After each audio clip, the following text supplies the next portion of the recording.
보실 하나님의 말씀 고린도전서 10장 1절에서 4절입니다. 고린도전서 10장 1절에서 4절 말씀.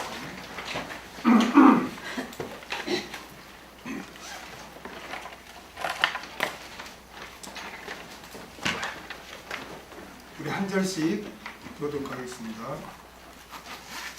형제들아, 너희가 알지 못하기를 내가 원치 아니하노니 우리 조상들이 다 구름 아래 있고 바다 가운데로 지나며 모세에 속하여 다 구름과 바다에서 세례를 받고 다 같은 신령한 식물을 먹으며 다 같은 신령한 일을 마셨으니 이는 그들을 따르는 신령한 반석으로 받아 마셨음에 그 반석은 곧 그리스도시라.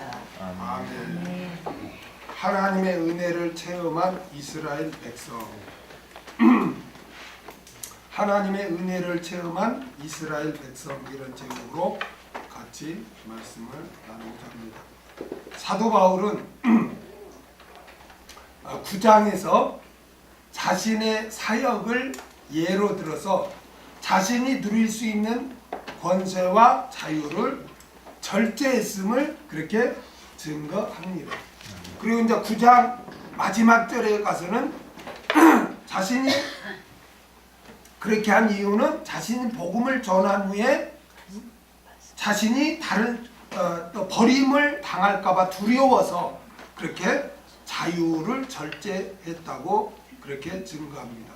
그리고 이제 10장에서 하나님의 은혜를 입은 이스라엘 백성들을 예로 들어서 그들이 하나님의 은혜를 입었음에도 불구하고 자유를 제어하지 않음으로 말미암아 심판받았음을 이제 10장에서 먼저 증거를 합니다.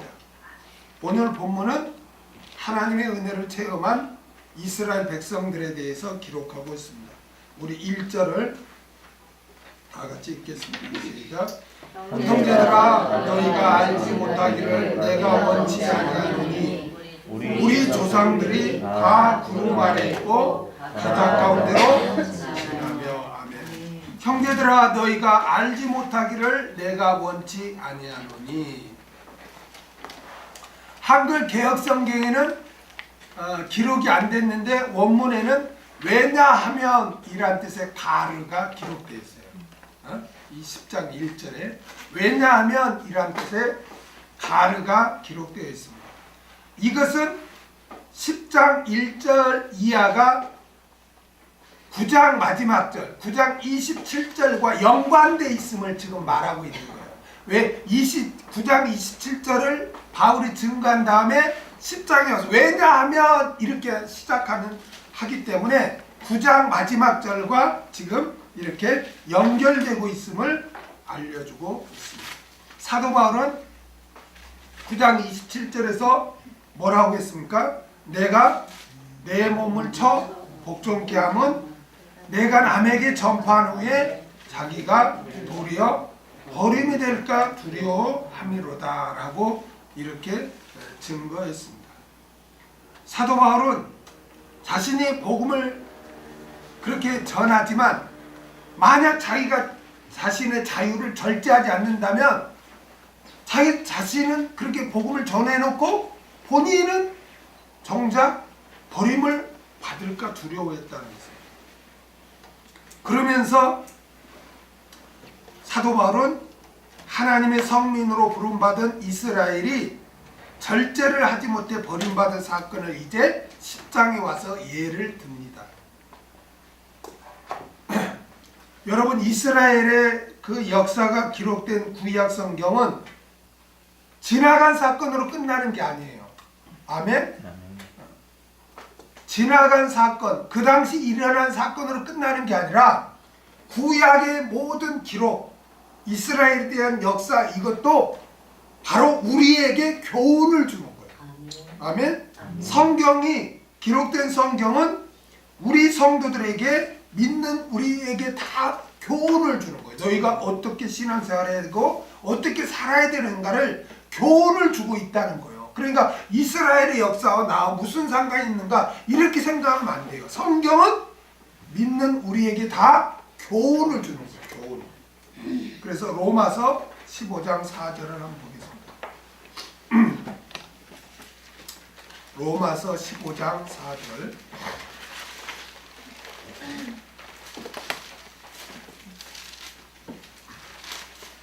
로마서 15장 4절 같이 읽겠습니다. 시작. 무엇이든지 전에 기록, 여기서 전에 기록한 바는 구약 성경을 말합니다. 무엇이든지 전에 기록한 바는 우리의 뭘 위하여? 우리의 교훈을 위하여 기록된 것이니 우리로 하여금 인내로 또는 성경의 안위로 소망을 가지게 함이니라. 그러니까 구약 성경 우리의 교훈을 위해서 기록됐다는 거예요. 아멘. 그러니까 구약 성경에서 하나님이 어떻게 했을 때 심판을 했지? 아, 그럼 내가 그렇게 살면 심판을 받겠네? 이러한 이게 교훈을 우리에게 주기 때문에 성경을 통해서 우리가 묵상하면서 아, 하나님은 어떻게 행하시는가를 우리가 깨닫고 우리가 신앙생활을 잘해야 된다는 거예요. 아멘. 그래서 고린도전서 10장 이제 배우겠지만 11절에 가면 뭐라고 그래요? 고린도전서 10장 11절 같이 읽겠습니다. 시작. 저희에게 당한 일이 거울이 되고 또한 말세를 만난 우리의 경계로 기록하였느니라. 그러므로 우리는 성경을 통해서 교훈을 받고 하나님의 뜻에 합하게 신앙생활을 해야 할 줄로 믿습니다. 사도 바울은 먼저 고린도 교회 성도들을 향해 형제들아 너희가 알지 못하기를 내가 원치 아니하노니 여기 보면 너희가 알지 못하기를 원치 아니하노니 이거는 부정의 부정이죠. 여러분 부정의 부정은 뭘 나타내죠? 강한 긍정을 나타내요. 그렇게 해야 된다. 교훈 받아야 된다. 강하게 할 때 부정의 부정을 하거든요. 그래서 바울은 너희가 알지 못하기를 내가 원치 아니한다. 즉 부정의 부정을 함으로써 너희가 반드시 뭐 해야 된다? 알아야 된다. 알아야 된다. 긍정을 나타낸다. 그러므로 사도 바울은 고린도 교회 성도들이 이스라엘의 실패 역사를 너희가 반드시 기억해라. 그래서 교훈을 받아서 너희가 신앙생활을 해야 된다. 강하게 지금 증거합니다. 그 다음에 우리 조상들이 여러분 고린도라는 도시가 어디에 있죠?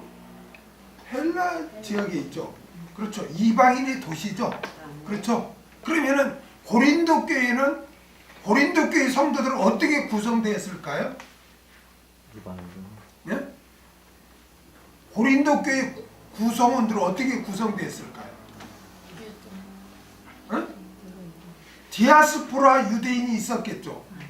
디아스포라란 말은 흩어지니까 원래 이스라엘 예루살렘에 살던 사람들이 핍박을 받아서 이방 지역으로 흩어졌거든요.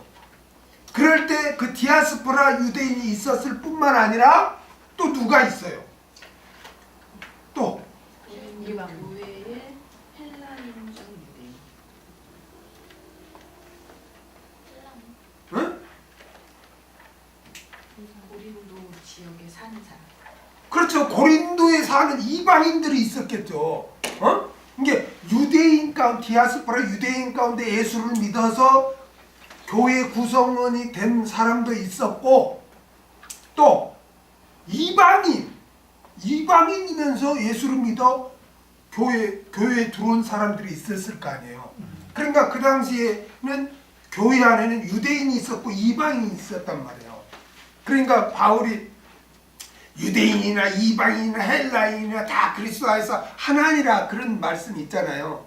그러니까 그 당시에는 그렇게 이제 유대인만 믿은 게 아니고 유대인 가운데서 예수를 믿고 기독교로 들어온 사람들이 있었고 또 이방인 가운데서 예수를 믿고 교회 안에 들어온 사람들이 있었단 말이에요. 그러다 보니까 이제 갈라디아서 같은 데 보면은 그 중에 또 유대인들은 아이 할례를 그래도 지켜야지 아무리 이방인이라도 이렇게 주장하고 야 예수 믿으면 다는데 무슨 그 의식을 지켜 이렇게 논쟁이 막 붙잖아요. 그러니까 바울이 갈라디아서 쓸 때 율법주의에 대해서 또 경계를 하잖아요. 어? 그런 거 이방이나 그 유대인이나 할례할 필요가 없다. 그거는 예수의 모형인데 그러면서 율법주의를 막 공격, 율법 의식주의를 바울이 이제 공격, 책망을 하잖아요. 그러니까 고린도 교회 안에는 유대인도 있었고 이방인도 있었단 말이에요. 우리 교회가 다 이방인들이죠. 그렇죠? 그랬단 말이에요. 그런데 바울이 그 고린도 교인들을 향해서 우리 조상들이 그랬단 말이에요. 우리 조상들이. 그렇죠? 우리 조상들이 그러잖아요. 이방인 출신 그리스도인들에게 어떻게 구약 이스라엘 민족이 조상이 됩니까? 그렇죠? 바울이 지금 유대인들만 있는 고린도 교회 우리 조상들이 이렇게 말하지 않고 이방인도 있는데 우리 조상들이 이렇게 말을 했단 말이에요. 그러면 한 이방인 그리스도인이 어떻게 그 이스라엘 출애굽 1세들이 그들의 조상이 되냐 이거예요. 그거 생각 안 해봤어요? 응? 응? 바울이 우리 조상들이 그러잖아요. 여러분 이스라엘 민족의 조상이 누굽니까? 이스라엘 민족의 조상이 누구예요? 아브라함이 아브라함. 응? 누구예요? 아브라함이 아브라함. 아브라함을 하나님이 갈대아 우르에서 불러서 이제 아브라함을 통해서 하나님이 또 구속사를 역사한단 말이에요. 응? 아브라함. 이게 이스라엘 민족의 조상이 아브라함과 야곱과 응? 아브라함과 이삭과 야곱. 아이고 나이 먹어서 이게 빨리빨리 안 돌아가네. 다 엉뚱한 말이 나오네. 아브라함과 이삭과 야곱 우리 조상을 치잖아요. 그러니까 이스라엘 민족의 대표가 아브라함이란 말이에요. 그렇죠? 응? 아브라함. 자, 아브라함은 하나님께 부르심을 입고 하나님을 믿었죠. 여기서 이제 여러분이 또 잘 깨달아야 할 점이 있어요. 자, 창세기 15장 6절을 해석을 잘해야 돼요. 창세기 15장 6절로 가보겠습니다. 이 말씀은 굉장히 중요한 말씀이에요. 창세기 15장 6절.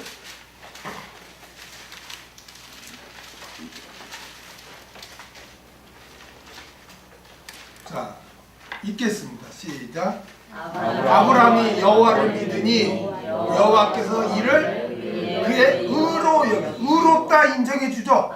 자, 들어보세요. 아브라함 누구를 믿었어요? 여호와 하나님을 믿었단 말이에요. 그러니까 의롭다 칭해졌어요. 자, 이 말씀을 가지고 많은 사람들이 뭐라고 말을 하냐면 구약 시대에는 하나님을 믿어서 의롭다함을 얻는 것이고 신약 시대에 와서는 예수님을 믿어서 의롭다함을 얻는다. 이게 구약 시대에는 하나님을 믿어서 구원을 얻는 것이고 신약에 와서는 예수를 믿어서 구원을 얻는 것이다. 이렇게 주장을 많이 해요. 그 근거가 창세기 15장 6절이에요. 아브라함이 여호와를 믿어서 의롭다 칭함을 받았다는 거예요. 이게 구약은 하나님을 믿어서 구원을 받는 것이고 신약은 예수님을 믿어서 구원을 받는 것이다. 이렇게 주장을 해요. 그런 말씀 들어본 분? 안 들어봤어요? 그럼 뭐 하지 말아야 되는 필요가 없다. 왜 그러면은 여러분 구약은 그 하나님 믿어서 구원을 받습니까? 어? 그러면 어떻게 구약 사람들은 어떻게 받았어요 구원을? 어? 하나님의 말씀을 믿어서 구원을 받아요? 또 응? 여러분, 내가 왜 제가 이 질문을 하냐면, 내가 목회자 대상으로 강의할 때 그렇게 생각하는 목회자가 60%였다는 거예요. 어? 구원은 오직 예수를 통해서 구원을 받습니다. 아멘. 어? 그러면 구약은 예수님이 오시지 않았는데 어떻게 그러면 구약은 예수를 믿고 구원을 얻는가? 그런 생각이 들죠. 구약은 오실 메시아를 믿어서 구원을 얻는 거예요. 다시 말하면 모형, 그림자를 믿고 구원을 얻어요. 신약은 오신 메시아를 믿어서 구원을 얻어요. 그렇죠? 그 차이에, 그러니까 구약이나 신약은 다 예수를 믿어서 구원해요. 그래서 오늘 본문에도 보면 그 반석이 곧 누구다 그래요? 예수님. 그리스도다고 바울이 나중에 이제 우리 오늘 본문에 보면 증거하잖아요. 어?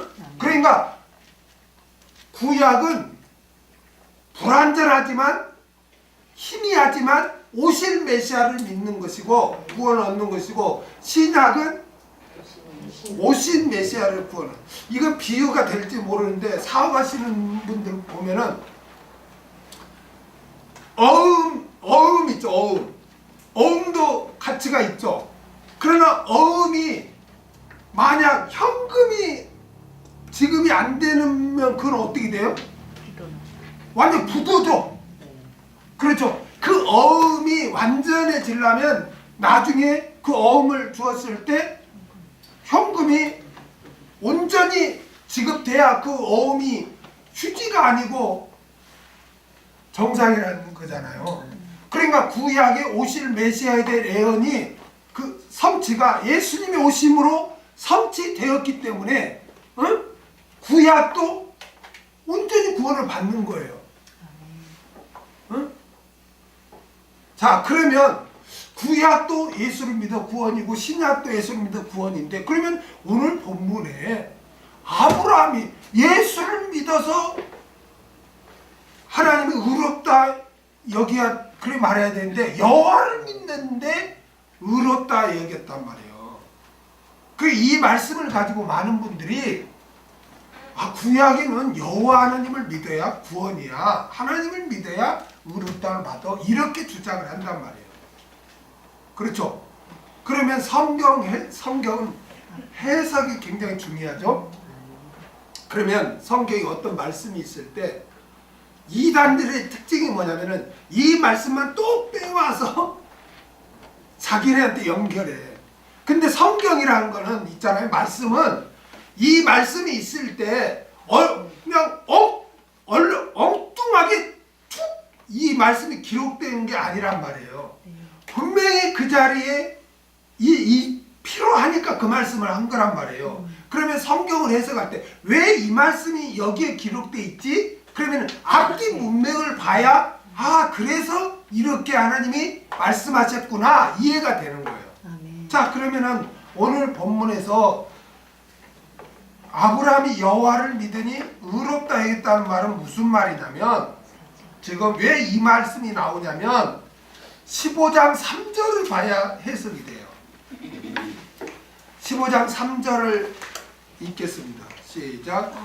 아브라함이 또 가로되 주께서 내게 씨를 아니 주셨으니 내 집에서 기르는 자가 나의 후사가 되는 것이니이다. 아멘. 자, 여기 보면 씨라는 말이 나오죠.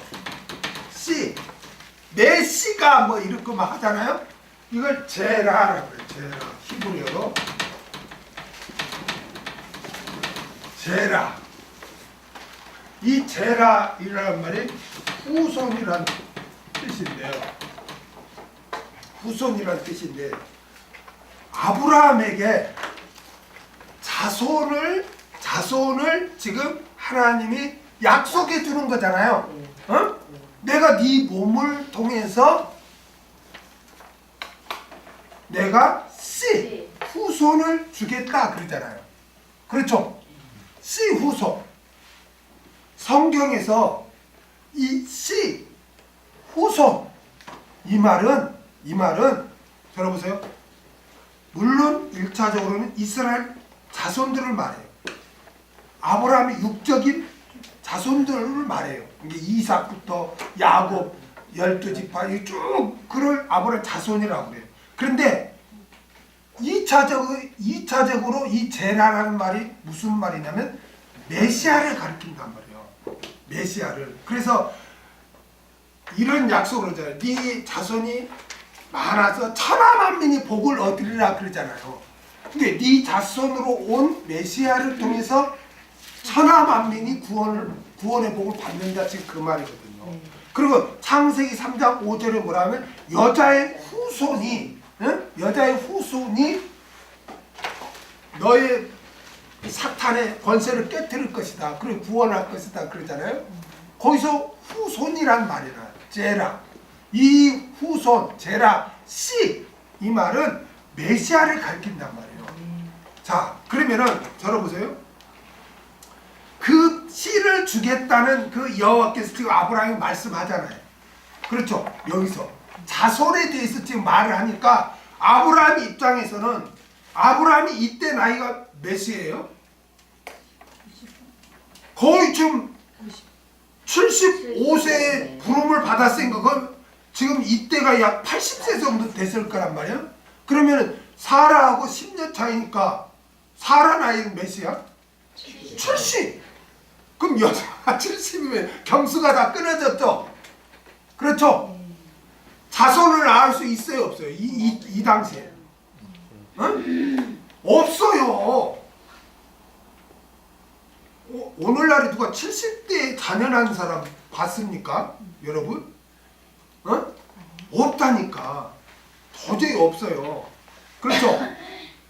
그런데 하나님이 그런 아브라함한테 내가 그러니까 아브라함이 없는 줄 알아. 그래서 사라를 통해서 내 몸을 통해 사라를 통해서 자손을 얻어야 되겠다 생각을 할까요? 안 할까요? 사라가 이미 경수가 끊어졌으니까.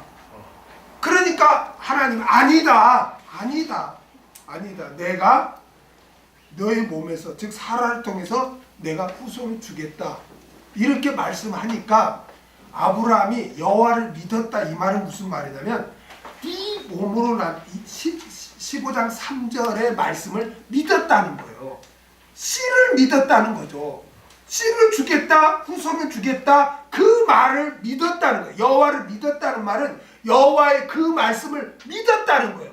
그러면 그게 무슨 말이에요? 여호와의 그 말씀을 믿었다는 말은 세라를 주겠다는 그 말씀을 믿었다는 거니까 메시아를 믿었다는 거예요. 오실 메시아 그 그리스도를 믿었다는 거예요. 자기 몸에서 날 자가 메시아 그리스도가 된다는 것을 믿었다는 거예요. 그 말이 여호와를 믿었다는 말은 그 앞에서 자손을 주겠다는 그 말씀을 아브라함이 믿었다는 거예요. 그럼 자손을 주겠다는 그 말씀을 믿었다는 것은 그 자손이 그냥 육적 자손을 말하는 게 아니라 메시아를 말하거든요. 이게 메시아를 보내주겠다, 메시아를 주겠다는 그 여호와의 말씀을 아브라함이 믿었어요. 그러니까 의롭다 여겼다는 말이에요. 이해가 됩니까 이제? 근데 이걸 이 한 구절만 똑 띄어와서 구약은 여호와를 믿어서 구원을 얻는 것이고 신약은 예수를 믿어서 구원을 얻는다 이렇게 한단 말이에요. 아니에요. 하나님은 예수님이 이 세상에 오기 전에 이미 구원 계획을 세웠어요. 아멘? 누구를 통해서? 메시아를 통해서, 예수님을 통해서 구원을. 그러니까 구약과 신약 이게 아니에요. 전체적으로 성자 예수님을 통해서 구원하기로 그렇게 하셨어요. 그런데 보세요. 그렇게 딱 계획을 했는데 덜렁 메시아를 보내줘 봐요. 그러면 진짜 메시아인지 아닌지 어떻게 우리가 확인할 수 있냐고. 그래 안 그래요? 그러니까 하나님이 메시아를 보내기 전에 약속을 주는 거예요. 계속. 여러분 예수님 왜 메시아입니까? 예수님 왜 메시아? 우리가 누구한테 예수님 메시아가 됩니다. 왜 예수님만 메시아예요? 다른 사람 안 돼요? 왜 예수님만 메시아라고 우리가 증거할 수 있어요? 그렇죠. 구약의 메시아에 대한 예언이 100% 예수님에게서 이루어졌기 때문에 그런 거예요. 온전히 예수님의 삶 가운데 다 이루어져. 구약에 보면 의인의 뼈는 꺾이지 않는다 그랬거든요. 그렇죠. 신약에 원래 죽은 이 십자가에 죽은 사람들은 죽음을 확인하기 위해서 죽었냐 안 죽었냐 어떻게 하냐면 뼈를 꺾어요. 근데 뼈를 안 꺾어. 예수님의 그 시체는 뼈를 안 꺾어요. 그러니까 구약의 의인의 뼈는 꺾이지 아니하라는 그 말씀이 성취되는 걸 보여주는 거예요. 그러니까 하나에서 10가지 구약에서 메시아에 대한 예언이 99.9% 순금은 99.9%면 순금으로 쳐주잖아요. 순금 100% 원래 순금이라는 단어가 100% 이렇게 아니에요.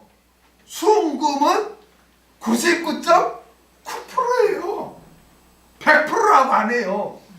완벽할 수가 없는 거예요. 그러나 메시아는 99.9%는 메시아가 아니에요. 100% 해야 돼. 100%. 구약의 메시아에 대한 예언에 어떤 구절이 있는데 그걸 안 이루어져서 그 메시아가 아닌 거예요. 근데 예수님은 100% 이루어졌단 말이에요. 믿습니까? 아멘. 그래서 예수님은 하나님이 어느 날 갑자기 메시아라 하면 누가 믿냐? 그 증거가 없잖아요. 증거가. 그러기 때문에 예수님이 오시기 전에 예수님을 증명할 수 있도록 약속으로 계속 구약에 주신 거란 말이에요. 모형으로. 이해가 돼요? 그래야 예수님 메시아라는 걸 증명이 되는 거지. 이 약속이나 이런 거 없이 덜렁 주면 어떻게 우리가 믿냐고. 증명이 안 되는데. 그렇기 때문에 하나님이 구약에서 그렇게 약속을 메시아에 대한 약속을 그렇게 하신 거예요. 그 이유를 알아야 돼. 우리는 그 구약의 약속이 100% 이루어졌다는 거 알고 우리가 확신을 갖잖아요. 예수님 누가 뭐 박대선이야 내가 뭐 메시아 네가 애를 베들레헴에서 태어났냐? 원래 예수님은 베들레헴에서 사시는 분이 아니에요. 나사렛에서 사는 부모가 목수로서. 근데 왜 뜬금없이 베들레헴에 가서 났냐고. 그 당시에 로마 황제가 호구조사 다 해라 명령을 내리죠. 호구조사 하려면 어디로 가야 돼? 자기 본적을 가야 돼. 본적을. 그렇죠? 그러니까 자기 부모의 본적으로 가서 호구조사를 하러 로마의 그 황제 명을 따라서 간 게 베들레헴 아닙니까? 왜 그러냐는 거예요. 그러니까 하나님은 구약의 메시아 예언을 성취하기 위해서 황제의 그런 명도 다 그래서 절대 주권을 하나님이 가졌다는 거예요. 절대 주권을 가지고 하나님이 왜 하필 그때 예수님이 막 마리아가 임신 이렇게 해서 움직이기 어려울 때 왜 명을 내리냐고. 호구조사를 하라고. 다 왜 그랬을까요? 하나님의 그런 명을 내리게 한 거예요. 왜요? 메시아는 어디서 태어나야 된다고? 베들레헴에서 태어나야 된다고 예언이 돼 있잖아요. 만약 예수님 나사렛에서 태어났어 봐. 그러면 안 되지 메시아가. 그처럼 철저하게 구약의 예언을 성취했단 말이에요. 그런 거 보면은 하나님은 살아계시고 절대 주권을 가지심을 여러분이 믿어야 돼요. 아멘. 아멘? 아멘. 그래서 아브라함은 메시아를 주겠다는 그 약속을 믿은 거예요. 하나님이 제라를 주겠다. 제라. 그 약속을 믿었다는 거지 여호와를 믿었다는 게 아니에요, 여러분. 이제 이해가 됩니까? 그래서 의롭다함을 인정받고 그래서 아브라함을 뭐로 해요? 믿음의 조상으로 하나님이 인정한 거예요. 어? 인정한 거예요. 하나님이. 그래서 예수님을 믿는 자는 이제는 자 들어보세요. 아브라함이 혈통의 이스라엘 조상이 아니고 어떤 조상? 믿음의 조상으로 세웠단 말이에요. 그렇기 때문에 이제는 예수님을 믿기만 하면 믿음으로 살면 누구의 후손이 되는 거예요? 이제? 아브라함의 후손이 되는 거예요. 이해가 됩니까? 갈라디아서 3장 6절에서 7절. 갈라디아서 3장 6절에서 7절. 우리 조상이 이 한마디 가지고 좀 했는데 그래도 우리가 또 이걸 알고 지나가야죠. 그렇죠? 갈라디아서 3장 6절에서 7절.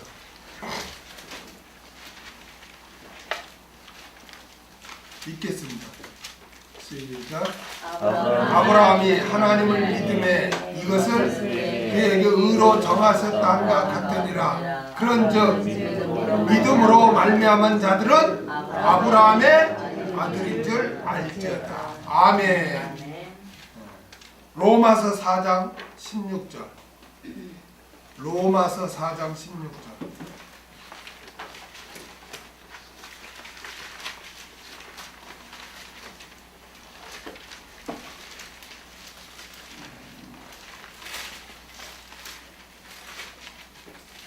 읽겠습니다. 시작. 그러므로 후사가 되는 이것이 은혜에 속하기 위하여 믿음으로 되나니 이는 그 약속을 그 모든 후손에게 붙게 하려 하심이라. 율법에 속한 자에게뿐 아니라 아브라함의 믿음에 속한 자에게도니 아브라함은 하나님 앞에서 우리 모든 사람의 조상이니라. 아멘. 아브라함의 믿음을 인정했단 말이에요. 그리고 믿음의 조상으로 세웠기 때문에 이제는 믿는 자는 다 아브라함의 후손이 되는 거예요. 아멘. 그래서 이방인이 있는 고린도 교회 성도들을 향해서 우리 조상이라고 이렇게 한 거예요. 이제 이해가 됩니까? 우리 조상. 이 단어 하나 설명하기 위해서 성경 전체를 이렇게 돌아다녔어요.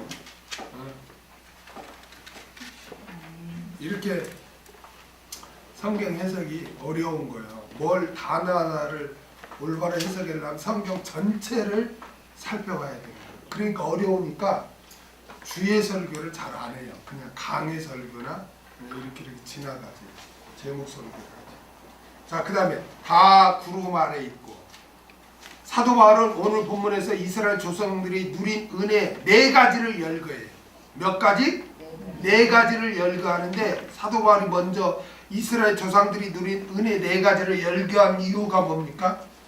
그런 은혜를 입은 이스라엘이라도 자유를 제어하지 않아 버림받았음을 알려주기 위함인 거예요.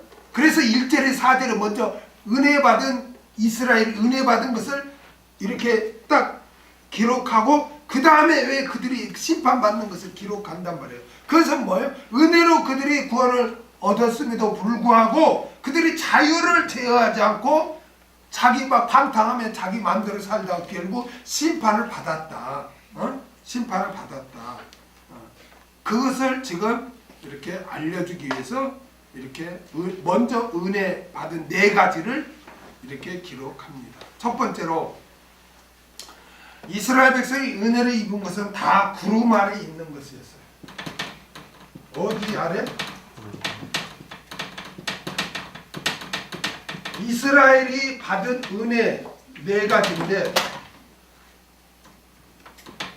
이스라엘이 받은 은혜 첫 번째가 뭐예요? 구름 아래 있는 것이다. 여러분, 하나님께서는 출애굽한 이스라엘 백성을 뭐로 인도했어요? 구름 기둥으로 인도했죠. 그렇죠? 밤에는 불기둥, 낮에는 구름기둥이었죠. 출애굽기 13장 21절에서 22절. 출애굽기 13장 21절에서 22절. 같이 읽겠습니다. 시작. 여호와께서 그들 앞에 행하사 낮에는 구름기둥으로 그들의 길을 인도하시고 밤에는 불기둥으로 그들에게 비추사 주야로 진에 가게 하시니 낮에는 구름기둥 밤에는 불기둥이 백성 앞에서 떠나지 아니하리라. 아멘. 이스라엘 백성이 이렇게 출애굽했을 때 구름기둥으로 이렇게 쭉 해서 그 이스라엘 백성을 인도했단 말이에요. 하나님이 그 은혜를 입었어요. 구름 안에. 그런데 여러분, 성경에서의 구름은 뭘 의미할까요? 성경에서 구름은 그렇죠. 하나님의 임재.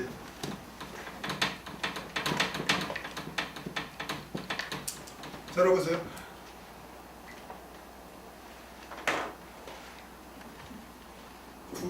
예수님 오실 때 구름 타고 오신다고 그러잖아요.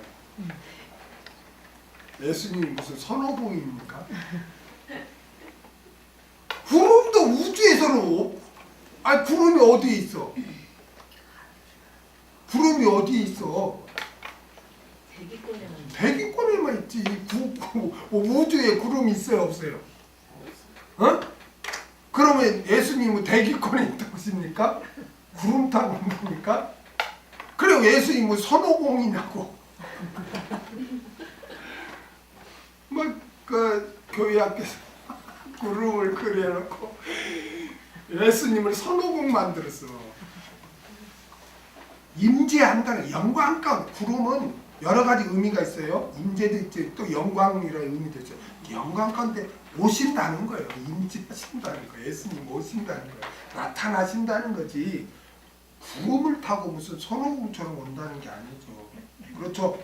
구름은 하나님의 임재를 의미해요. 출애굽기 16장 10절 한번 찾아보겠습니다. 출애굽기 16장 10절. 출애굽기 16장 10절 읽겠습니다. 시작. 아론이 이스라엘 자손이 온 회중에게 말하매 그들이 광야를 바라보니 여호와의 영광이 구름 속에 나타나더라. 그러니까 하나님이 임재. 민수기 12장 5절. 민수기 12장 5절.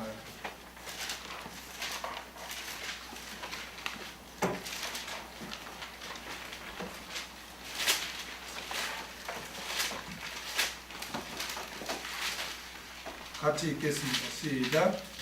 여호와께서 구름기둥 가운데로 뭐 하시니? 강림하사 장만문에 서시고 아론과 미리암을 부르시는지라 그 두 사람이 나아가며. 그래 하나님의 임재를 상징한단 말이에요. 아멘. 그러니까 이 민수기 12장 5절도 다 임재를 하나님의 임재를 냈다. 열왕기상 8장 10절에서 11절. 열왕기상 8장 10절에서 11절.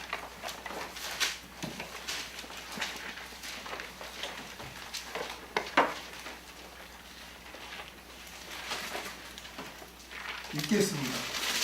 시작. 제사장이 성소에서 나올 때 구름이 여호와의 전에 가득하매 제사장이 그 구름으로 인하여 능히 서서 섬기지 못하였으니 이는 여호와의 영광이 여호와의 전에 가득함이었다. 하나님의 임재를 나타내요. 에스겔 10장 4절. 이해도 많지만 그냥 이 한 구절만 더 보고 지나가겠습니다. 에스겔 10장 4절.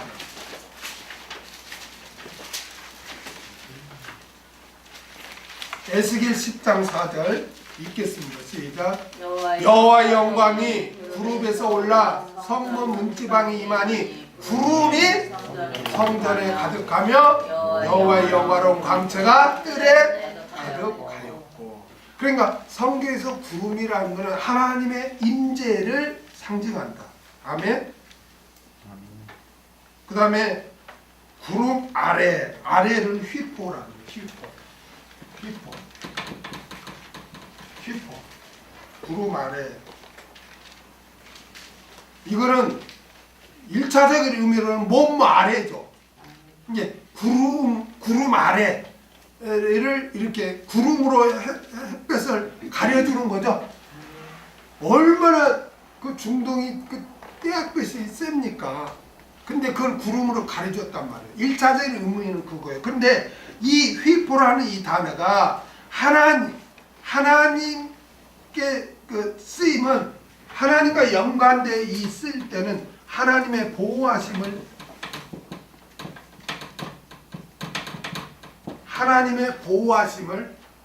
의미해요.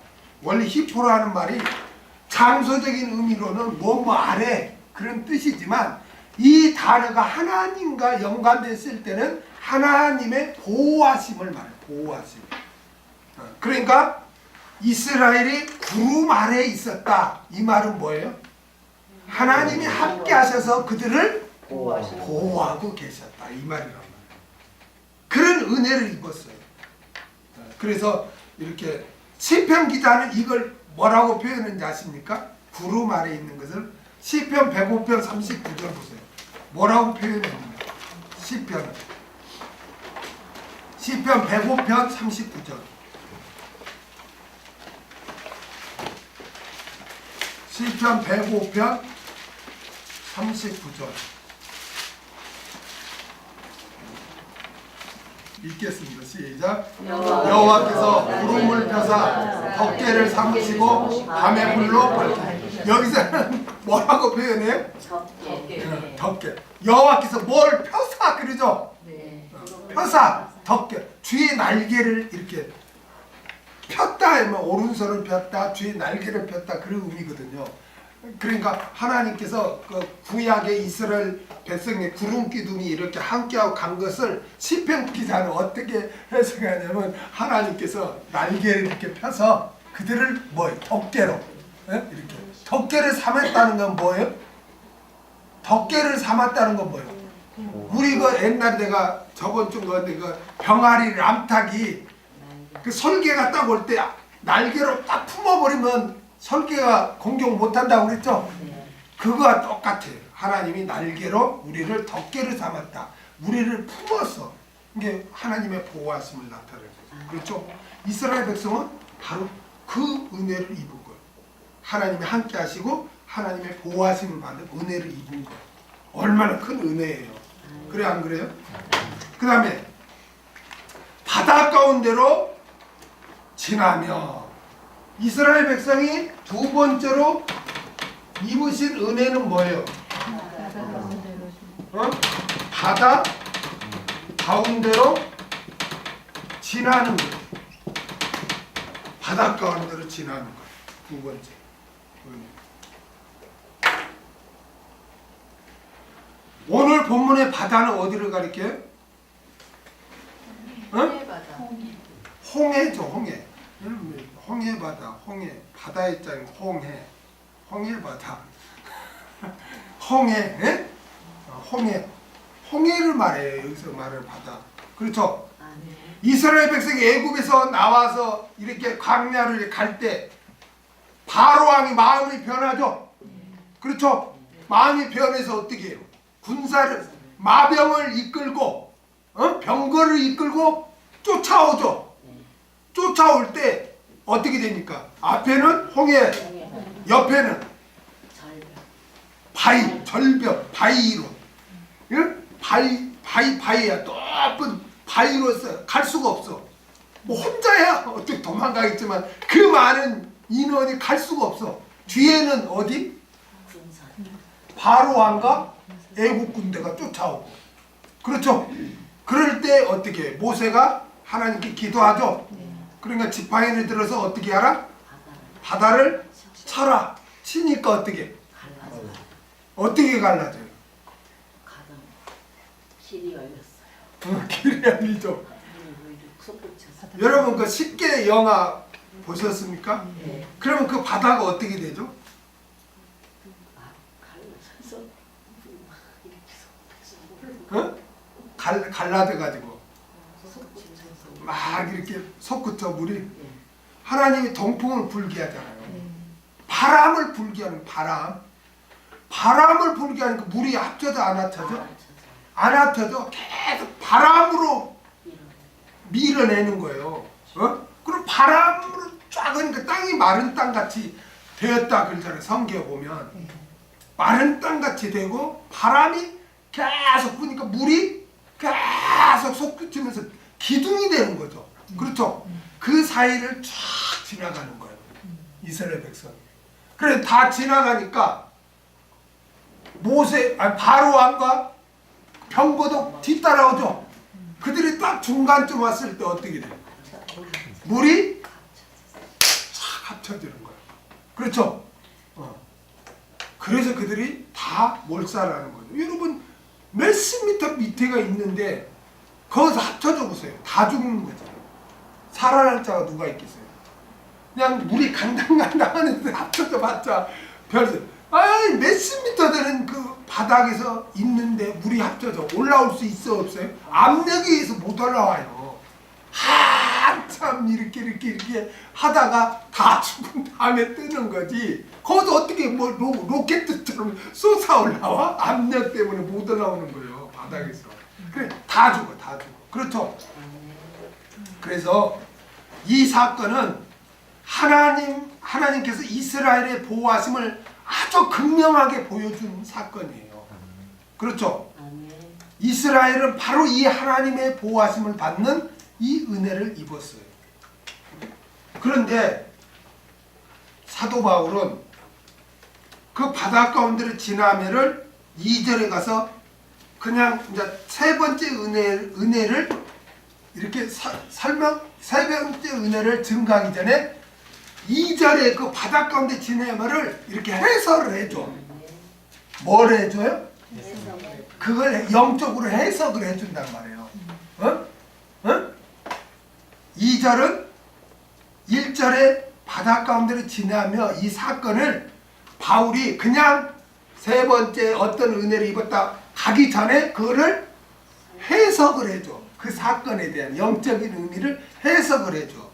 2절을 다 같이 읽겠습니다. 시작. 모세에게 속하여 다 물과 바다에서 침례를 받고. 세례가 아니고 침례예요. 들어보세요. 이스라엘 백성이 무슨 그 강가를 물을 이렇게 했어요. 물 속에서 했어요. 물 속에서 했어요. 밥티조라는 이 단어가 뭐냐면 잠그다예요. 잠그다. 염색할 때 물을 뿌립니까? 염색 공장 가면 어때요? 완전 염색물에 담궈서 하죠. 그래서 이게 하얀색이 만약 파란 그 잉크색이면 어떻게 변해? 파란색으로 변하죠. 우리는 침례 받음으로 예수 그리스도와 연합하는 거예요. 똑같이. 그 영적인 의미가 있는 거예요. 그리고 침례 의미가 많이 있는데 여기서 바울이 어떤 의미를 하냐면 옛사람은 죽고 우리는 그리스도와 연합한 새 사람으로 우리는 변화된 자다. 이거를 설명해 주는 거예요. 들어보세요. 바닷속에서 누가 죽어요? 바로와 애국 군대가 죽어요. 그렇죠? 우리도 예수 믿기 전에는 마귀의 종으로 됐어요. 죄악의 습관을 따라서 죄 가운데 살았어요.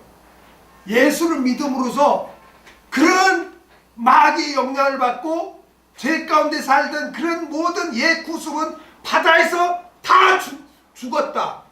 그리고 탁 땅으로 바다에서 마른 땅으로 딱 올라오는 거예요. 새 사람으로서. 그리고 딱 광야 생활을 시작하는 거예요. 그래서 우리가 침례를 받는 거예요. 침례를 받는 것은 뭐냐면은 나의 옛 주인 옛 구습, 죄악의 습관은 다 죽었다. 이제 나는 물속에 들어감으로써 죽었다. 그리고 물에 나오면서 그리스도와 함께 다시 살았다. 그리스도와 똑같은 자, 염색된 자가 됐다. 아멘? 그리스도를 닮는 자가 되었다. 닮는 자가 된 사람이다. 어? 그게 침례의 의미예요. 옛사람은 죽고 새사람이 되었다는 것을 그 외에도 많죠. 믿음의 공동체의 일원이 되었음을 공포하는 의미도 있어. 우리가 저번에 침례할 때 내가 잠깐 설명을 했잖아요. 어? 이게 여러 가지 의미가 있어요. 그리스도와 함께 죽었고 그리스도와 함께 다시 살아났음을 나타내는 거고, 또 옛사람은 완전히 죽었다. 옛 구습은 끊어졌다. 이거를 또 상징하고 또 믿음의 공동체의 일원이 되었다는 공포하는 의미. 이게 침례는 여러 가지 의미가 있어요. 아멘. 자, 로마서 6장 3절에서 11절. 로마서 6장 3절에서 11절.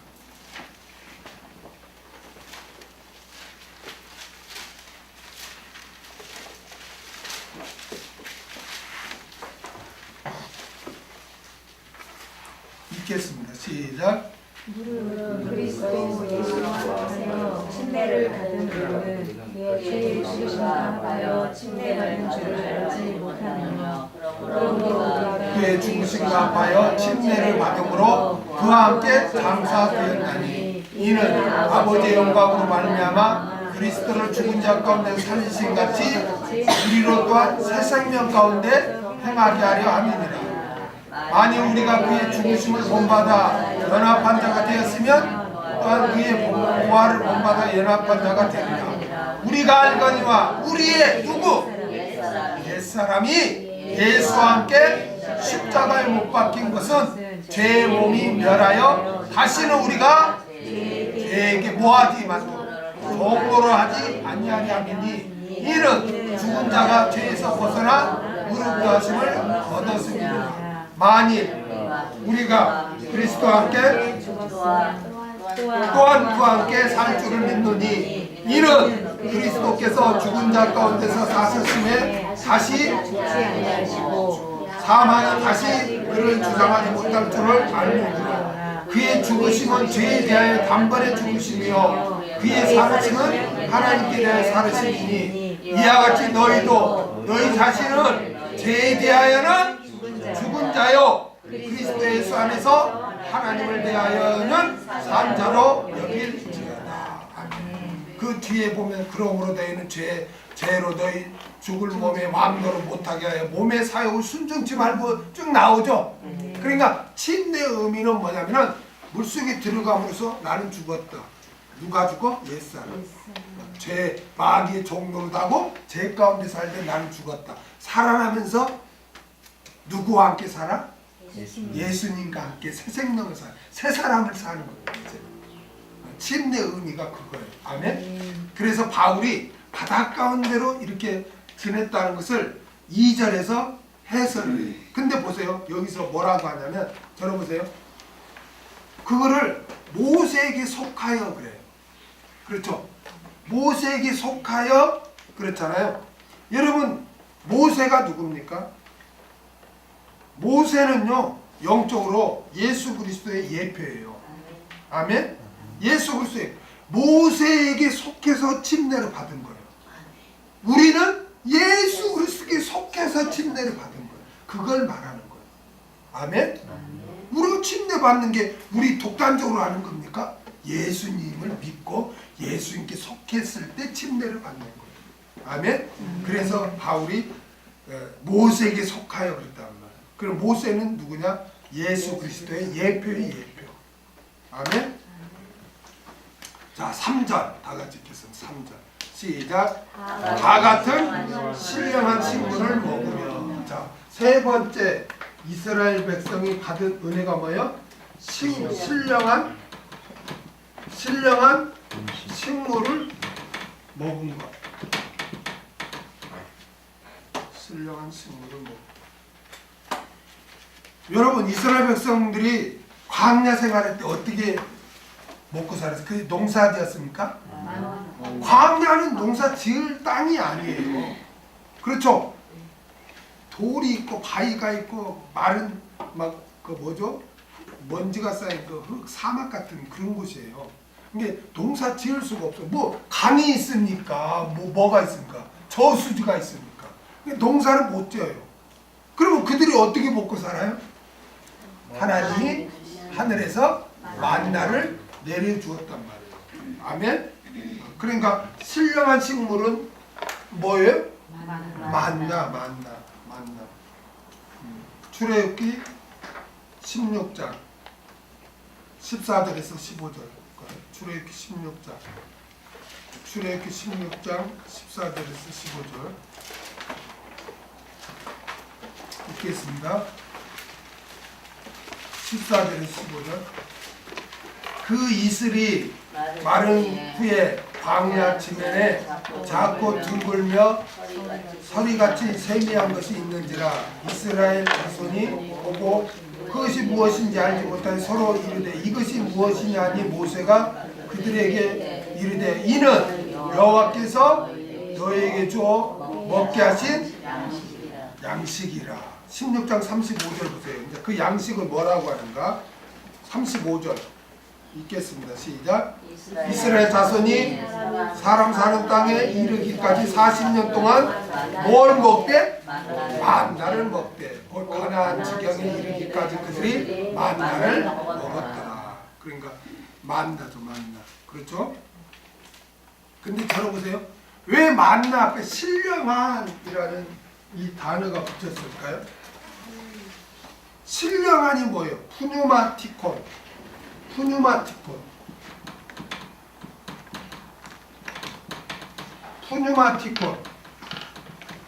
신령한 이게 영적인 해석을 영적인 해야지. 신령한 우리나라 좀 그런 감이 가지. 영적인. 왜 만나를 영적인 식물이라고 했을까요? 어? 왜 만나를 영적인 식물 그랬을까요? 어? 그냥 식물 그러지 만나 그러지 왜 푸뉴마티콘을 붙였을까요? 왜 영적인 만나 그랬을까요? 영적인 식물 그랬을까요? 응? 왜? 예? 응? 누가 뭐 하겠는데? 또 만나. 이 만나가 예수 그리스도의 예표였기 때문에 그래요. 그냥 양식이 아니라 예수 그리스도의 예표. 만나는 예수 그리스도의 모형이었단 말이에요. 이스라엘 백성이 만나를 먹고 살듯이 우리는 예수를 믿음으로 우리가 생명을 누리는 거예요. 영생하는 거예요. 아멘? 그래서 이 만나를 예수님이 뭐라고 설명합니까? 요한복음 6장 31절에서 35절. 요한복음 6장 31절에서 35절.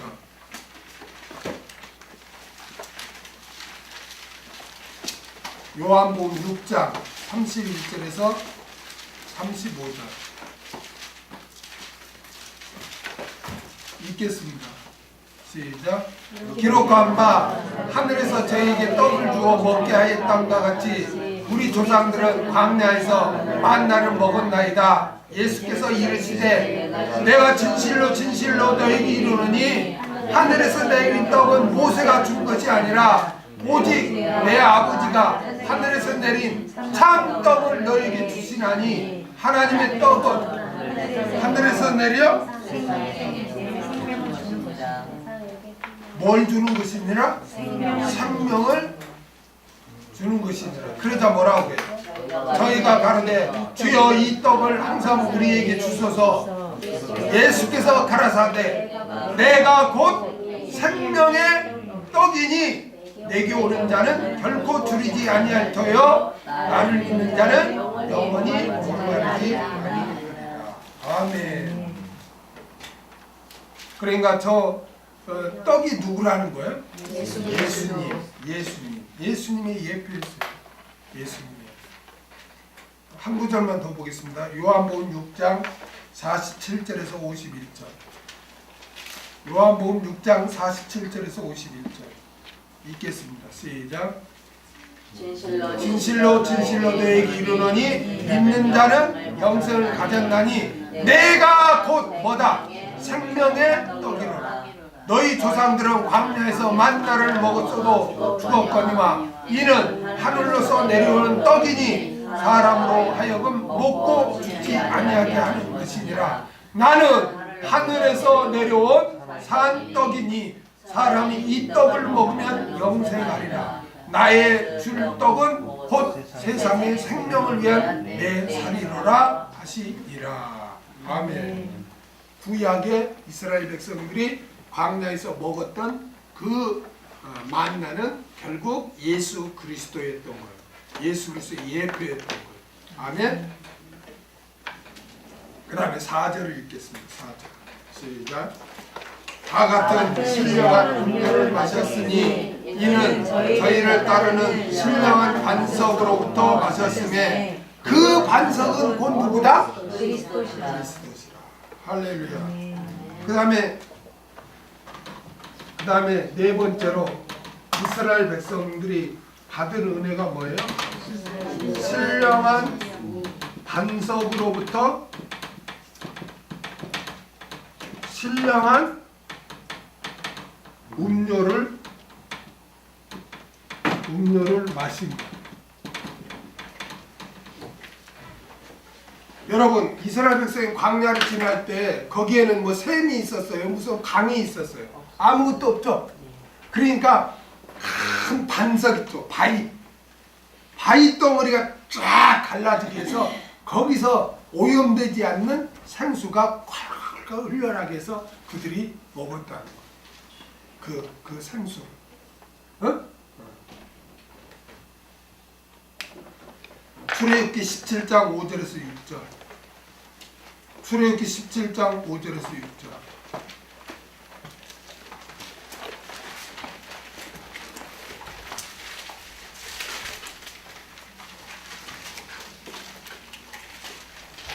출애굽기 17장 5절에서 6절 읽겠습니다. 시작. 여호와께서 모세에게 이르시되 백성 앞을 지나가서 이스라엘 장로들을 내리고 하수를 치던 내 지팡이를 손에 잡고 가라. 내가 거기서 호렙산 반석 위에 너를 대하여 서리니 너는 반석을 치라. 그것에서 물이 나리니 백성이 마시리라. 모세가 이스라엘 장로들의 목전을 그대로 행하니라. 아멘. 이게 반석을 통해서 이렇게 생수를 마시게 했단 말이에요. 아멘. 그런데 이 반석은 누구라고 그래요? 예수 그리스도라고. 구약에서는 또 이 반석을 뭐라고 하냐면 신명기 구원하는 반석이라고 그래요. 신명기 32장 15절부터. 구약에서는 또 그 출애굽기의 반석을 뭐라고 또 해석을 하는가? 신명기 32장 15절. 그 반석을 뭐라고 설명하는가? 읽겠습니다. 시작. 그런데 여수님이 살찜에 발로 쫓아다 내가 살찌고 부패하고 이때까지 자기를 지으신 하나님을 버리며 자기를 구원하신 반석을 없이 여겼다.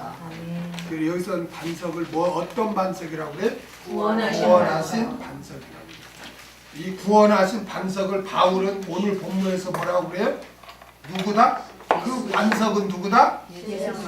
아니, 그 반석은 누구예요? 우리를 구원하신 분 누구예요? 예수다. 그래서 그 반석은 곧 누구다? 예수 그리스도다. 그리스도다. 바울이 그렇게 설명을 하잖아요. 그렇죠? 자, 들어보세요. 이스라엘 백성이 반석을 통해 생수를 마시죠. 그렇죠? 예수님이 뭐라고 그래요? 그 사건을 통해서 그가 누구다, 나다 이렇게 설명하면서 예수님이 뭐라고 외쳐요? 누구든지 목마르거든 내게로 와서 마시라 그러잖아요. 어? 요한복음 7장 37절. 요한복음 7장 37절.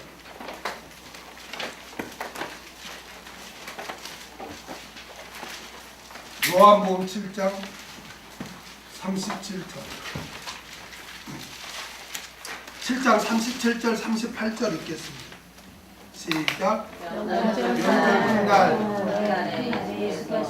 서서 외쳐 가라사대 누구든지 목마르거든 내게로 와서 마시라. 나를 믿는 자는 성경이 이름같이 그 배에서 생수의 강이 흘러나리라 하시니라. 아멘.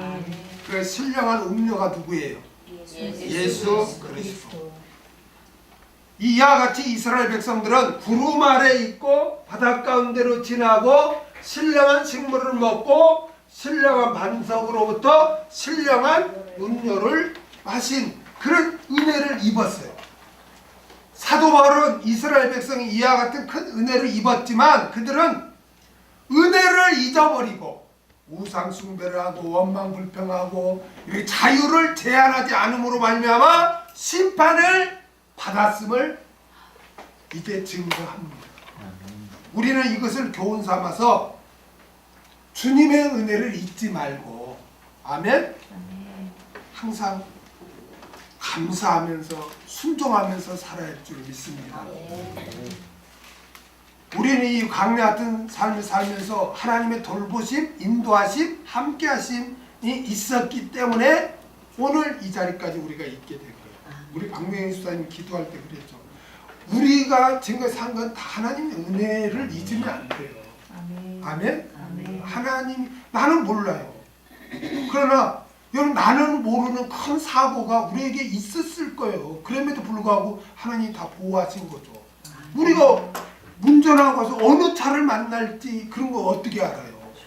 술 마시고 음주운전하고 차를 만나 어떻게 알아요? 하나님이 그런 거 알고 때로는 다른 길을 가기도 하시고 다 한다면 우리는 모르니까 하나님의 보호하신 가운데 우리가 사는 거예요. 이게 그 은혜를 잊지 말아야 돼. 근데 이스라엘 백성들은 이 어마어마한 은혜를 다 잊어버리고 자유를 제한하지 않고 살다가 심판을 받았다. 우리 은혜 잊지 맙시다. 그래서 우리 또 이제 또 다음 주에는 또 추수감사절이잖아요. 우리 특별히 더 하나님이 참 올해도 또 나를 이렇게 또 보호하시고 인도하셨구나. 그 하나님의 은혜를 우리가 평상시에도 해야 되지만 이번 한 주간도 생각하면서 감사하면서 그래 살다가 우리 추수 감사 주일 예배를 하나님께 영광 돌립시다. 기도하겠습니다.